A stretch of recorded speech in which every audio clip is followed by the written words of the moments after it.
Ratusan perwira tinggi Tentara Nasional Indonesia dimutasi maupun mendapat promosi. 3 jenderal yang pernah berada di lingkaran dekat Presiden Joko Widodo juga turut dipromosikan.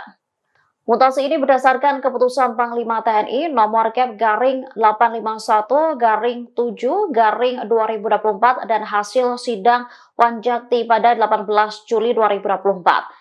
Total ada 256 perwira tinggi TNI yang terkena mutasi dan promosi, serta ada yang memasuki masa purna tugas.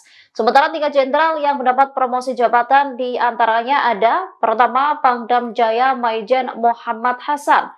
Ia akan menjabat Panglima Kostrad TNI Angkatan Darat. Dikutip dari tribunnews.com, Hasan adalah mantan Komandan Grup A Pas Pampres yang mengawal Presiden Jokowi. Kemudian ada Sekretaris Militer Presiden dan peraih Adi Makayasa Akmil 1997, Maijen Rudi Saladin. Ia dipromosikan menjadi Pangdam 5 Brawijaya. Ada juga nama Maijen Rafael Granada Bay yang akan menduduki pos Pangdam Jaya.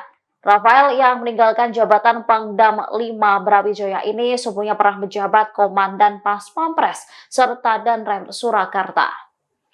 Download Tribun X sekarang, menghadirkan lokal menjadi Indonesia.